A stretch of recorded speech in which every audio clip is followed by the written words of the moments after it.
Salut à tous, on se retrouve pour une vidéo spécialement consacrée à Lionel Messi. On va voir s'il est encore capable de choquer le monde entier, s'il est encore capable de réaliser l'impensable. Parce que là, cette fois-ci, il a un énorme défi en face de lui. Il va affronter le PSG qui vient de remporter la Ligue des Champions, qui vient de réaliser un triplé historique avec une équipe hyper dominatrice. Mais cette fois-ci, il va jouer avec l'Inter Miami. On parle ici d'une équipe qui a fini 6e en MLS. Donc déjà aux États-Unis, c'est loin d'être la meilleure équipe. Et quand on regarde face aux clubs européens, c'est compliqué, mais surtout face au Cador et face à ce qui se fait de mieux à l'heure actuelle, ça va être très difficile. On parle du PSG qui est une équipe très très jeune, avec des joueurs qui sont à leur prime pour la plupart, face à Inter Miami, qui est doté de joueurs généralement en fin de carrière ou d'autres qui ont un niveau très inférieur. Donc là, le gap est énorme. On va être très clair. Si Messi réalise encore un match de haut niveau en étant décisif et en faisant gagner son équipe face au PSG cette fois-ci, ben là, ça sera tout de suite légendaire. Et tout de suite, on va en parler pendant très longtemps. Donc, il faut bien se rendre compte de la chose. Le défi est très, très, très, très haut. Et malheureusement pour Messi, ça ne dépend pas que de lui. Il va falloir aussi que son équipe soit un minimum au niveau. Et c'est le moins que l'on puisse dire. Alors déjà ici, je vais faire un tour d'horizon. En parlant un petit peu des deux équipes et en voyant ce qu'ils ont apporté lors de la phase de groupe de la Coupe du Monde des clubs. Du côté de l'Inter Miami, si on retient que le positif, parce qu'après on va nuancer, vous allez voir dans la vidéo, pour l'instant ce qu'on peut dire de positif, c'est qu'ils ont battu Porto sous score de 2-1, qui est un club européen. Alors là, on ne l'a pas vu venir, ça a été l'un des plus grands exploits de la compétition jusqu'à présent.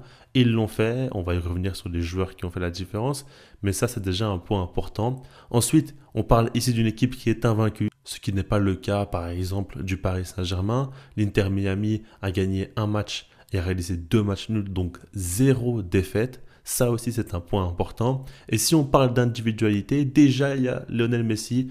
Vous le connaissez, mais dans cette compétition, encore une fois, il brille. Il a marqué un coup franc très impressionnant face à Porto. C'est certainement le but de la compétition jusqu'à présent. En tout cas, celui qui a fait le plus parler, ça c'est évident. Et puis, de manière globale, dans le jeu, il a une forte influence. On l'a vu notamment dès le premier match face à Al Ahly, où il a touché la barre transversale.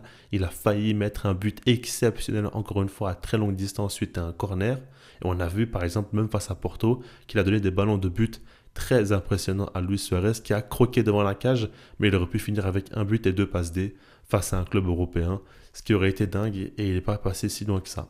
Donc il faut retenir ça, il faut retenir que Messi est très en forme, il faut aussi retenir que Luis Suarez a marqué un très beau but face à Palmeiras et que mine de rien physiquement ça ne va pas, mais devant la cage lorsqu'il a une occasion, il garde son côté tueur et est capable aussi de beaucoup apporter et d'être un bon soutien pour Lionel Messi. On connaît très bien la connexion entre les deux. Et puis, le gardien de cette équipe, Oustany, réalise une grande compétition. Et il est vraiment impressionnant. Il a arrêté un penalty face à Al Ahly et puis a réalisé pas mal d'arrêts spectaculaires. On va pas se le cacher, l'Inter Miami concède beaucoup d'occasions. J'ai noté, c'est assez impressionnant. 11 tirs concédés face à Al Ahly. 14 tirs concédés face à Porto et 22 tirs concédés face à Palmeiras. Ça fait un total de 47 tirs concédés en 3 matchs. C'est énorme et pourtant Oustany n'a concédé que 3 buts. Donc ça montre bien qu'il est décisif, ça montre bien qu'il fait la différence jusqu'à présent et ça montre aussi une petite lacune dont on va revenir par après dans la vidéo du côté de l'Inter Miami. Ok, là on a dit que le positif, maintenant on va parler du côté du PSG et eux, si on englobe tout en termes de résultats, c'est simple, ils ont commencé face à l'Atlético Madrid où ils ont gagné 4-0 et ça a été un récital. Ça a été un match où l'Atlético Madrid n'a pas existé et où le PSG a dicté le tempo du match assez lentement, assez tranquillement, assez sur 2 et avec beaucoup d'efficacité aussi. C'est un match parfait, sans aucun problème. Ils ont su abattre cette équipe de Colchoneros. Donc ça a été impressionnant. Mais par la suite, ils ont perdu face à Botafogo sous le score de 1-0. Maintenant, ce qu'il faut se dire par rapport à ce match-là, c'est que c'est l'équipe B du PSG qui a joué. Donc pour moi, ce n'est pas très représentatif. Et je pense qu'avec l'équipe titulaire, ils auraient pu gagner. En tout cas, ce n'est pas non plus un match où ils se sont fait surdominer. Donc je ne vois pas ça comme une alerte. Je vois ça simplement comme un match parmi tant d'autres où des fois tu peux être en difficulté. Et ça peut ne pas tourner dans ton sens. Et par la suite, ils ont gagné sous score de 2-0 face à Seattle, avec quelques individualités qui ont fait la différence, comme notamment Achraf Hakimi, encore une fois, qui réalise une saison XXL d'ailleurs. Ok, quand on voit le PSG en soi, on n'a pas besoin de les présenter, vous les connaissez, on sait qui ils sont, c'est plutôt intéressant de voir l'Inter Miami et ce qu'ils apportent réellement. C'est là où la question se pose. Et justement, par rapport à cette équipe-là, j'ai parlé du positif. Maintenant, en termes de négatif, encore une fois, j'ai dit qu'ils ont concédé 47 tirs en 3 matchs. C'est beaucoup trop.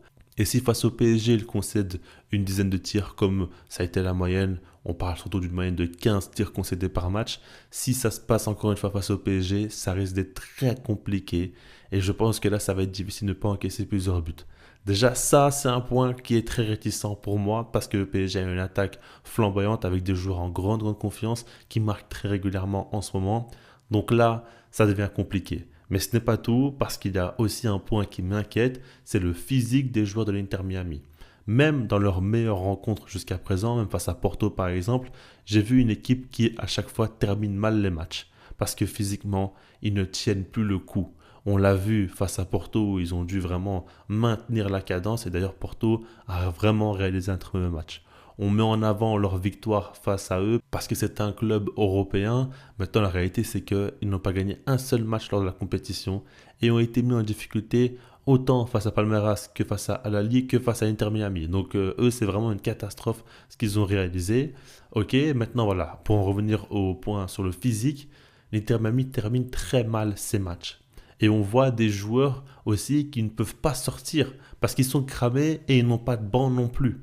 Un joueur comme Luis Suarez ou Lionel Messi, bah, c'est des joueurs que tu ne sais pas sortir parce que forcément, qualitativement, l'Inter Miami n'a pas de joueurs de cette trempe-là sur le banc. Donc, on part du principe où ils sont rapidement cramés et si tu les sors, ben, les joueurs qui vont entrer sont bien moins forts. Donc, par rapport à ça, c'est un vrai problème.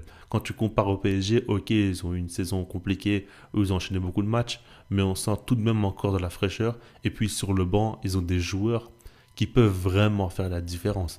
Que ce soit Gonzalo Ramos ou Bradley Barcola par exemple, bah, imaginez seulement que l'un de ces deux joueurs-là jouait du côté de l'Inter Miami, ça aurait déjà fait la différence. Donc il faut bien comprendre que ça pose beaucoup de problèmes. Je vais être assez honnête avec vous, selon moi, même dans un scénario idéal pour l'Inter Miami où ils ouvrent le score, où Stani fait un match dingue, alors même comme ça, je ne sais pas s'ils vont tenir longtemps. Je pense que dans le meilleur des cas, ils peuvent tenir une demi-heure, 40 minutes. Mais après, au bout d'un moment, le PSG va accélérer, pousser, enchaîner les occasions, finir par marquer. Et là, ça peut dérouler très rapidement. Donc, ça va être compliqué. Pour y croire du côté de l'Inter Miami, selon moi, il y a un plan à mettre en place. C'est le plan Amérique du Sud. Vous voyez ce type de match-là où il y a des fautes toutes les 2 minutes où à chaque fois qu'un joueur a le ballon, tu essaies de tirer son maillot ou tu essaies de le faire tomber par terre pour éviter de laisser continuer l'action. Je pense vraiment que l'Inter Miami doit jouer un football anti-sport, je ne sais pas si on veut dire ça comme ça, mais dans l'idée, il faut tuer le rythme du match. Je ne dis pas ralentir le rythme, je dis vraiment tuer le rythme. C'est-à-dire que si le match se joue sur un rythme très lent, avec très peu de passes enchaînées et beaucoup de temps d'arrêt, eh ben ça va arranger l'Inter Miami qui eux en termes de cardio n'y sont pas et surtout ça peut énerver les joueurs du PSG qui à ce moment-là peuvent perdre le contrôle. Ça, c'est des choses sur lesquelles ils peuvent jouer. Et puis, évidemment, autour de ça, il faudra aussi qu'individuellement, Oustani fasse un match dingue. Lui aussi, il a 38 ans et ça va pas être facile pour lui, mais il va falloir encore une fois qu'il fasse de grands arrêts s'il veut que son équipe gagne. Et puis, par rapport à l'attaque de l'Inter Miami, Messi et Suarez doivent se rappeler de leurs plus belles heures et doivent être décisifs dès qu'ils ont des miettes, doivent surtout pas se rater parce que sinon ça ne le fera pas. Jusqu'à présent, c'est une équipe qui a été très efficace avec peu d'occasions, ils ont marqué assez régulièrement, mais cette fois-ci il va falloir l'être encore plus. Moi, ce qui me fait un petit peu douter, c'est que en soi, le PSG est une équipe avec une superbe mentalité. On voit que peu importe l'adversaire, il se donne à fond. On sait que Luis Enrique a dit que cette compétition les tient à cœur aussi, qu'ils veulent la remporter, donner une bonne impression. On sait que globalement, quoi qu'il arrive, ils arrivent à rester concentrés et à ne pas justement se déconcentrer. Donc, par rapport à tout ça, je ne sais pas trop quelle est leur faille. En tout cas, pour une équipe comme l'Inter Miami, évidemment, parce que d'autres équipes peuvent les battre. Mais l'Inter Miami, avec les armes qu'ils ont, qu'est-ce qu'ils peuvent réellement faire? Pour moi, vraiment, le gap est trop gros et je ne cache pas que j'imagine un match où le PSG gagne avec 4 ou 5 buts d'écart. C'est comme ça que je vois la chose et je pense qu'ils vont se régaler, se donner à fond pour encore une fois faire parler, parce qu'on sait que beaucoup de gens vont regarder ce match-là. Messi face au PSG, eh ben, je pense qu'ils vont envoyer un message fort et essayer de gagner avec le plus grand écart possible. Maintenant, tout est possible justement dans cette compétition. La Coupe du Monde des clubs en est qu'à sa première édition sous ce format-là, et peut-être qu'il y aura des grandes surprises. Jusqu'à présent, Inter Miami a montré de belles ressources et je ne les imaginais pas arriver jusqu'à là, déjà sortir de leur groupe, mais surtout en étant invaincus et en montrant quelquefois de très bonnes choses dans le jeu. Donc peut-être qu'ils vont continuer à nous surprendre et peut-être que Lionel Messi va sortir une masterclass totale qui va redescendre plus bas dans le jeu et être présent à la création comme à la finition. Peut-être qu'on va avoir un Lionel Messi de grands jours encore une fois. Il vient à peine de fêter ses 38 ans et s'il le fait, ce serait stratosphérique. Et là, j'aurais aucun mot pour décrire ce qui serait passé. Mais j'ai du mal à y croire parce que je pense qu'autour de lui, c'est trop faible et que, aussi grand soit-il, il ne peut pas faire la différence. Parce que là, il y a trop de choses à prendre en compte. Et il jouera face à la meilleure équipe européenne du moment avec l'Inter Miami qui n'est pas la meilleure équipe des États-Unis simplement. Donc là, le gap est trop important. Alors dites-moi vous, est-ce que vous pensez qu'ils peuvent le faire? Mais moi, je n'y crois pas du tout. Et je vois vraiment le PSG gagner avec une forte facilité. Maintenant, qui sait? Peut-être qu'on va être surpris, peut-être qu'encore une fois, Messi va réussir à réaliser l'impensable. Personnellement, c'est tout ce que je souhaite parce que Messi est mon joueur préféré, est selon moi le plus grand de tous les temps. Maintenant, voilà, ce n'est pas du tout grave s'il n'y arrive pas parce que là, ce n'est pas uniquement de son ressort, ça aussi, il faut le prendre en compte. Donc voilà, on va voir. Encore une fois, je me demande vraiment comment va se terminer cette compétition. Est-ce qu'on aura tous les cadres européens qui vont se retrouver dans le dernier carré? Est-ce qu'il y aura une ou deux surprises? Est-ce que ça va commencer dès ce dimanche? Voilà, toutes ces questions-là, on se les pose et on verra. Je ne cache pas que je ne suis pas la compétition de manière très assidue. Je regarde quelques matchs de temps en temps et je trouve que globalement, ce n'est pas une compétition qui fait rêver. Dites-moi vous ce que vous en pensez aussi dans les commentaires. Est-ce que vous suivez les matchs de cette compétition? Est-ce que vous appréciez les regarder?